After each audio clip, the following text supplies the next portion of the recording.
Hello, everybody. It's nice to speak with you. I have selected this topic to talk about today, the dynamic of change in Albanian civil aviation during the pandemic. I currently work at Tirana International Airport, and I see this main issue caused this year and the past year, and it has a huge impact on this topic. So what I want to talk about is the two topics like illegal immigration and the restriction that have caused Albania lose a lot of passenger. Uh, the discussion that I want to say is the security politics, and since I have a lot of data and I see every day the situation to be a little bit provocative about the government, I see that the illegal immigration has increased more these days that have been before on a free movement.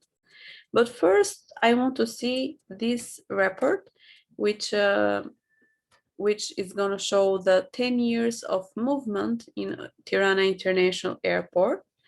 To speak about Tirana International Airport, we see here that it started on the 155, and we see on 2005 Tirana International Airport was created, and created a new terminal and other facilities, more international.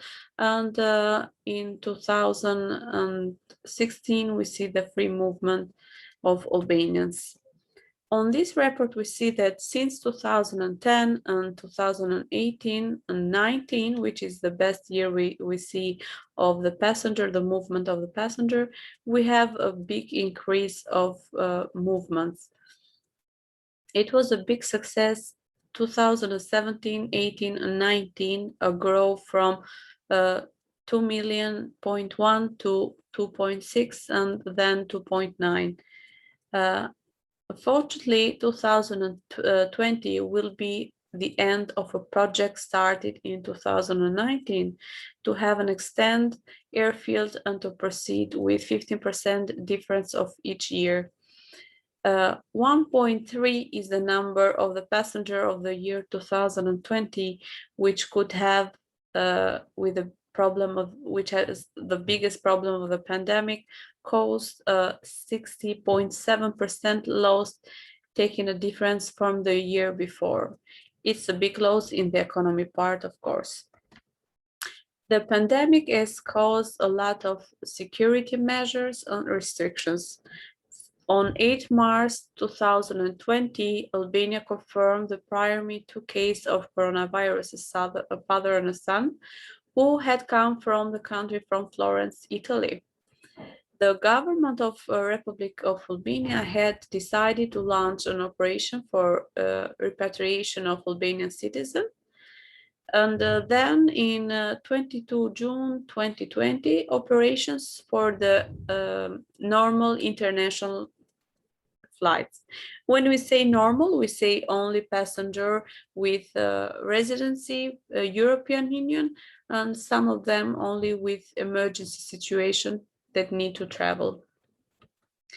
Travel restriction and the problem that have issued, of course, we're talking about human rights, discrimination, and a lot of travel restrictions that cause Albanian a lot of damage on the moral part and the economy part. The European Union also worked to coordinate travel restrictions and remain on all over the world the same. We see the mask, the social distancing, a no-touch policy. In some countries, it's been easy to adapt. In some, like Sweden, they are recommending, and in some, there are obligations. What I want to speak about this restriction is the PCR test.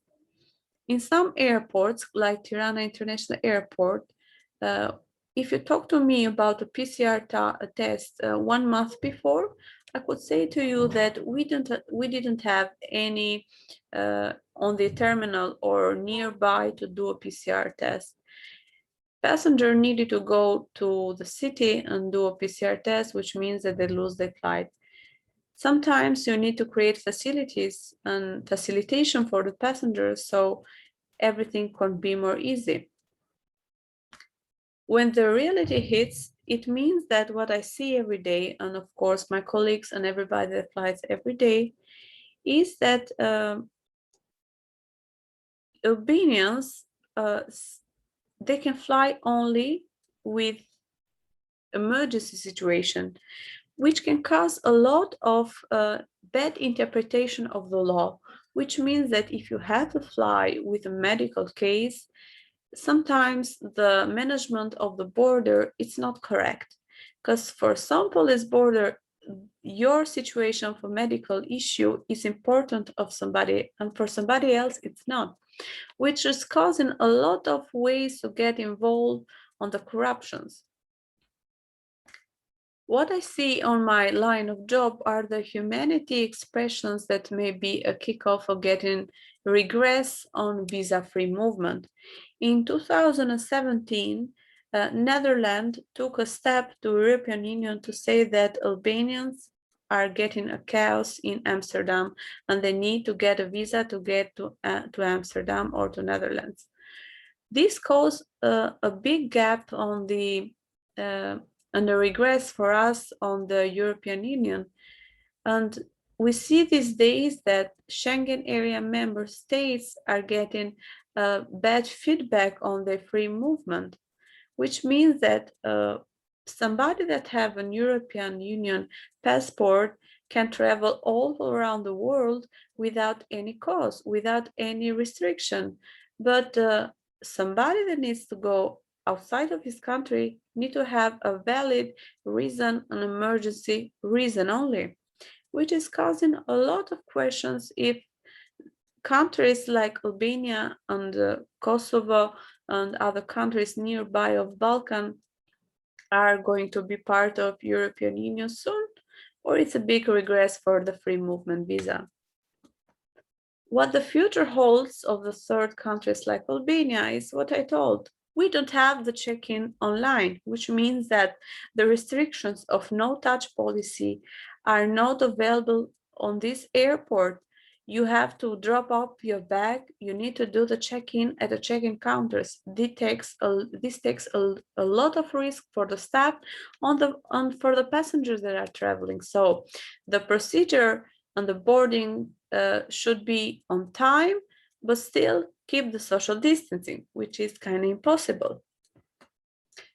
We talk about traveling on a pandemic, we think for the reason that we need to travel, which is a lot of being an Albanian. We have the liberty to be human and the liberty to be free. So for the citizen of Schengen area, you need an emergency reason to travel, which is not the human right that you're adapting this day. When we talk about tests, do we really need to take the test? Since in every country you need at least 48 hours PCR test or 24 hours rapid test. When we talk about the rapid test, it's 60% false, which means that it can be positive, but the result is negative. And the PCR test has shown that if you do it 48 hours prior departure, it means that you can be even infected after you've done the test. This doesn't lower the expectations of being a risk on the plane. This get increased on the economy of being a passenger these days, and the economy of tourism on 2021 and 2022. Not all airports have facilities and center of exams of COVID-19, and not everybody have the possibility to do it. So we have to get a way and a possibility for these people to have access to fly. The future of movement. This is 3 scenarios that I think it's going to happen on the future, and I hope it's going to be the first one. But as you can see these days, to get a full vaccination on summer 2021 is kind of impossible. But on the movement, we see that with the traffic, only returning to 2019 with a passenger. If we do the vaccination, the same level of 2019, it's going to be only in 2024. The second scenario is the summer vaccine 2022, which means that the same flights that happened in 2019, it's going to be the same level in 2026. And the third scenario, which I hope is not going to be true, the vaccine, it's not effective. Advantages and what we see the positive and the negative impact of getting a vaccination passport. The positive feedback is that people need to travel and they can travel without any cost. The tourism is going to be a good impact on the economy, and the privilege of traveling, which is a free movement of being human and to have your human rights. Then we see the negative impact, which means that third countries like Albania and other countries that have a low number of vaccinations cannot travel since 2025, which means a total isolation for 5 and 4 years. We're going back to communism and human rights discrimination and everything else. So failure to get the vaccine becomes the victim. And have a lot of increase of fake documents, which we see every day. We have seen fake PCR tests because not everybody have the possibility to do it and the economy to do it, but still we have this kind of issue and we see it every day. On my final results, I want to say that I hope this impact, this negative impact on the civil aviation can end any soon in the whole world, not only in Albania. But the pandemic has showed that security and international and national, it's not that easy and it's not ready to be part of the globalizations. So governments must decide whether to support more cooperative approaches to handle the crisis, not only in global public health, but also on political and security challenges.